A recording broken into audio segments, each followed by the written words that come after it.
Hey guys, it's Zach here, and it's about 3 o'clock in the morning. I need to actually hit the hay, but I thought I'd do a quick video for you. Everything is going good, everything is going great. I'm getting my appetite back, big time, which is wonderful. So I'm thinking that quite possibly it could have been it's either stress related and I'm over it, or else it was an ulcer in my stomach, or a combination of the ulcer and the acid, and now I'm able to get my strength back, which is really good. Drinking a whole bunch of water, that's really key. Is you have to drink like a gallon of water a day. It's a lot of water. Um, Hanging out with the dog, puppy dog. Um, just been working and kind of figuring out stuff with Sam and I's wedding. This weekend we're going to talk to her parents and see how everything is going to work out, because her parents want to help us with some of it. And my biggest thing is, like, I would like to know how much and what I should budget. Um, I'm also looking at getting a welder, a stick welder. There's a couple of projects that I'd like to do, and there's a couple of things I want to try. I really want to try to make a trailer, like a 5x8 or some sort of utility style trailer, and actually try to sell it and make money with the welder that I want to get. So I was looking at the Lincoln Tombstone, and I'm on the, I don't know yet, but I was looking at the Lincoln Tombstone and the Hobart Stickmate, both 220 welders. So dryer plug, big boy welders, and then I came across a brand, Everlast, which I watch a welder online, which you guys might have heard of, Chuck E 2009, does a whole bunch of welding videos, and he is sponsored by Everlast, and he does a lot of videos on them. And looking at the reviews and what they come with a 5-year warranty. The reviews are excellent. Their new inverter technology, which it means a couple things: smoother arcs, stuff like that. Stuff that, like, if you knew what I was talking about, you would know, but I'm not going to bore you with it. And the unit I'm looking at is, I think, $350 with free shipping. I was looking at the Tombstone, which is $300, but at $70 or $60 is for shipping. Everlast, they'll ship it for free. And I don't know if that's just a deal or if it's always a thing. So that there is a stick welder and a TIG welder in one. The reason I don't want to go with wire feed is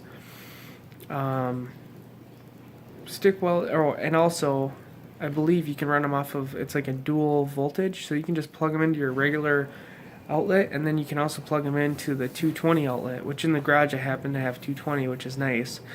But if I was doing some light gauge stuff, that would be the purpose for that. But I want to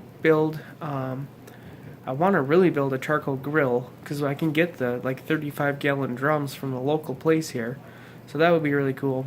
And then the front door here, when you walk outside, there's the wooden handrail, and it needs to be redone. And I think it's 4 or 5 steps. It's a pretty long step deal, and I'm thinking I could just weld up my own, and it would last me a lot longer than anything I could buy.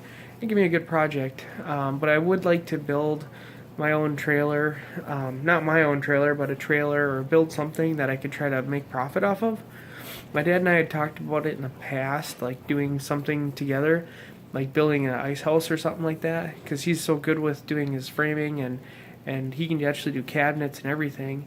And I could weld these trailers together and bring them down there. It'd be kind of like a cool little winter hobby or something, I could build trailers, let's just say 2, 3, 4 of them, for reasonably cheap, and then bring them down there. And then his winter project could be finishing them and putting them in there, and then you can sell them for 10 or 15, whatever grand, whatever you feel is comfortable, and then you could make some profit off of it. Not only that, but I'd like to do like forklift baskets. I think that's kind of like a niche market, but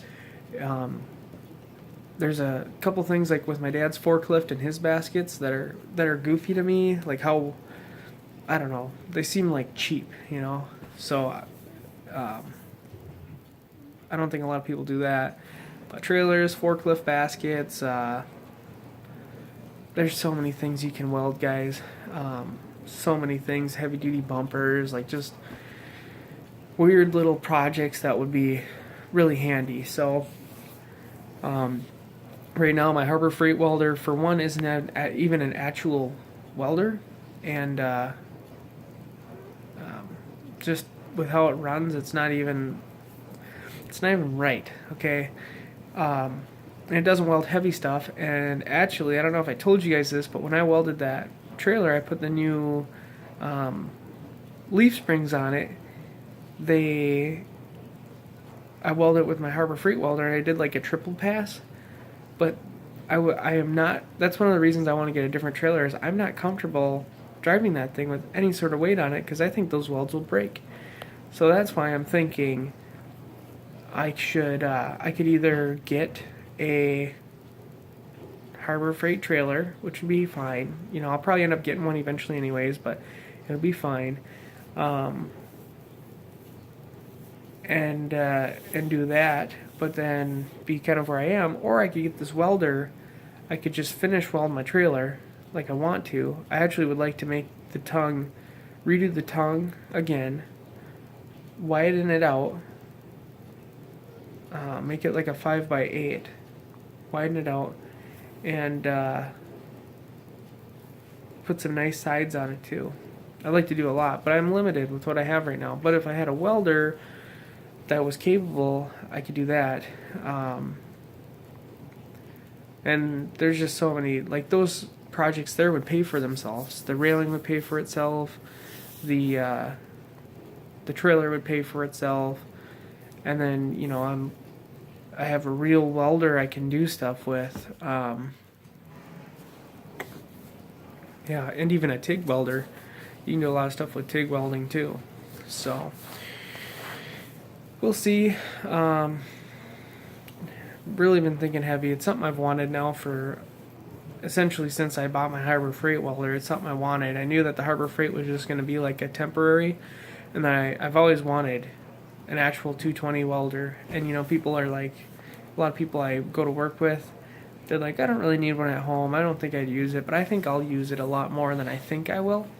And if not, it's something I can have for the next 30 years that'll come in handy. But I would really like to make a side business that would maybe eventually even turn into a better business with that, because, you know, even like lawn care guys or just companies in general, like contractors and stuff, they might be like, hey, can you build me a rack for my truck? Or can you build me, I bought this trailer for my lawn business, can you build me some enclosed boxes, you know, with the mesh on the outside so that I can store stuff and lock it.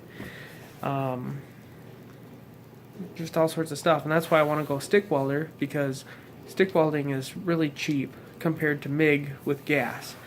And there's just less things that can go wrong, and they're about $150 cheaper. And essentially, if you buy a MIG gun and you're not going to put gas into it, it's essentially kind of like stick welding. You're still ending up with the protective coating on the outside of your weld, yada yada yada. There's just less moving parts to go wrong. So stick welding is a very tried and true way, and I MIG weld all day for work, so flux core is a little bit different than gas MIG, but stick welding I think would be kind of like a really nice skill to have. Definitely a nice skill to have. So I did it in school and did fine, so I'm not really worried about it. Once you know like how to weld and what you're looking for, welding's really easy. But stick welding would take a little bit of getting used to for me. That's why I think that trailer would be an awesome project for me. Yeah, so that's really what's on my mind, is stick welding.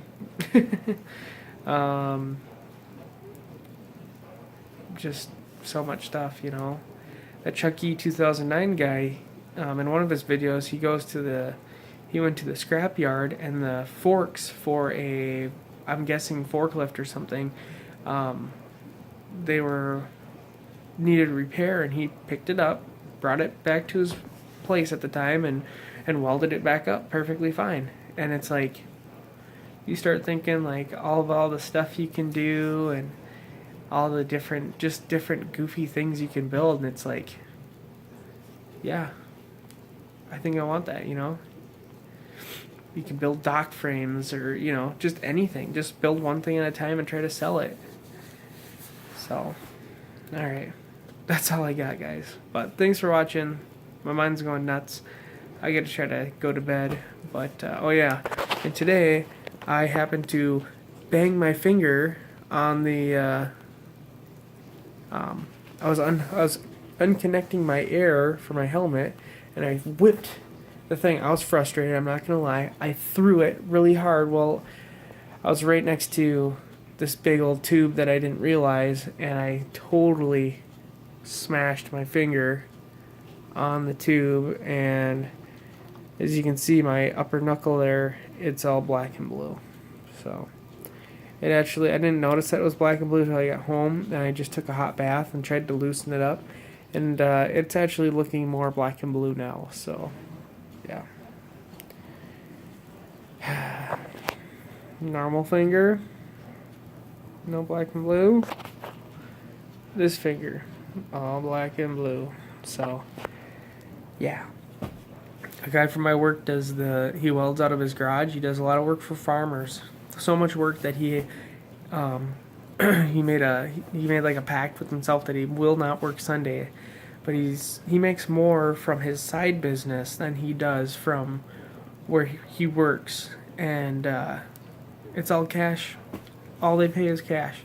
So I thought, wow, if I could do something like that and just like get cash for it, yeah, that'd be worth it. So, and like I said, having TIG, you can do really fine stuff, and I love TIG welding. I actually thought I was pretty decent at it when I used to TIG weld, and I had a good rhythm down, and I did a lot of aluminum TIG welding,